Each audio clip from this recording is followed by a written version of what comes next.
So we kind of Yes, still talking. like, yeah, we still talking. You know what I'm saying? But like, I still never met my daughter. You know what I'm saying? I never met my daughter.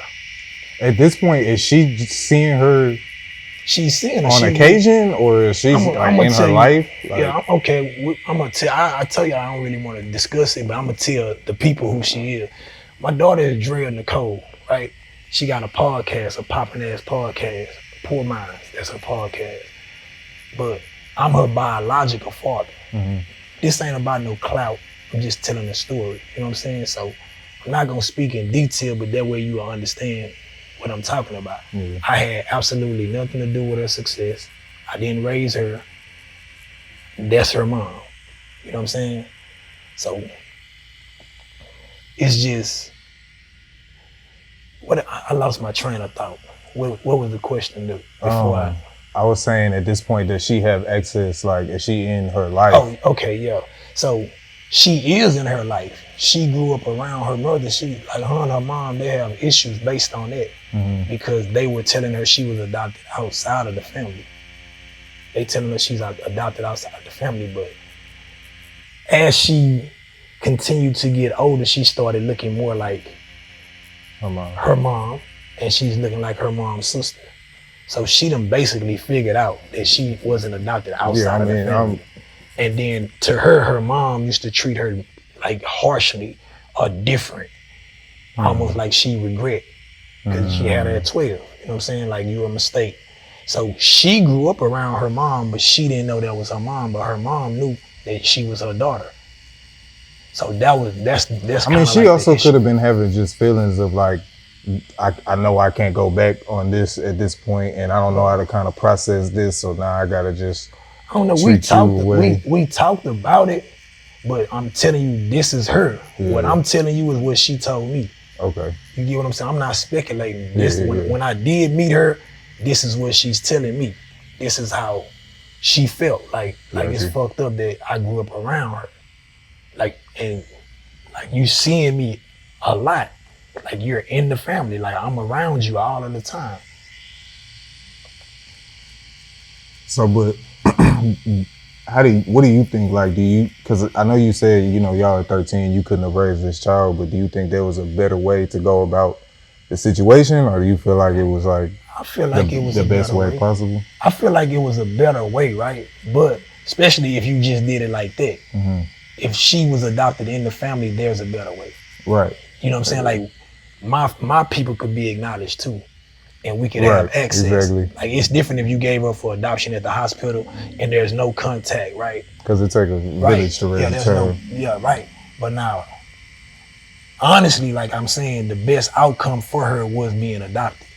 Because I'm 13, I'm in the streets, I'm reckless. And as you found out, a couple of years later, I ended up going to jail, get certified to stand trial as an adult. Right. So she would have been a part of that anyway. You get what I'm saying? Ain't no telling how that would have happened. And then with her mom being so young, it affects her. Her mom ended up like getting herself together, like, and became successful too. You know what I'm saying? So it's the best outcome for them, for sure. Right. You know what I'm saying? It's the best outcome. Do you think that whenever she finds out about you, are you still under the life sentence? Yeah, I'm still incarcerated. So like the whole time, like, I was incarcerated, my mom didn't believe like that, like, I have a child. I got a child. I'm telling you this the whole time. She didn't believe you? Yeah, she didn't believe you. Because she ain't seeing a baby. Yeah. You get what I'm saying? Like, she ain't seeing a baby. She didn't witness her being pregnant. You know what I'm saying? So the whole time I'm telling her, even when I get incarcerated, I'm trying to get in contact. I'm trying to establish it, right? But so she not even trying to like reach out to me because she don't believe you. Yeah, I feel like it's just that she don't believe me. We had the conversation. She said she did, but I don't really feel like she just believed. You get what I'm saying? Until, like, remember I told you I met my wife, right? Mm-hmm. So I met my wife on right of prison. She was living in Dubai for 2 years, you know what I'm saying? She from Florida. She graduated from the University of Massachusetts.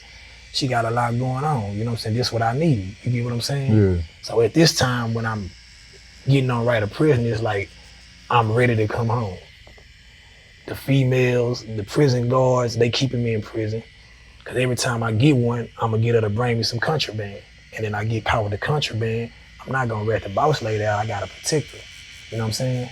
So I'm just Are they on some like, we want you to stay here to be with me? Or are they like, I'm saying like, cause y'all could be they just work it's there. like, just say like, if Kai is a guard, like, okay, we in a relationship, it's illegal for both of us, right? But I convinced Kai to bring me something in. So say, bring me an ounce of weed, right? Boom. I get jammed up. Now people start seeing and people may say, oh, he's fucking with her. Yeah. They realize that, oh, they got an inappropriate relationship, right? Me and her, we in an inappropriate relationship.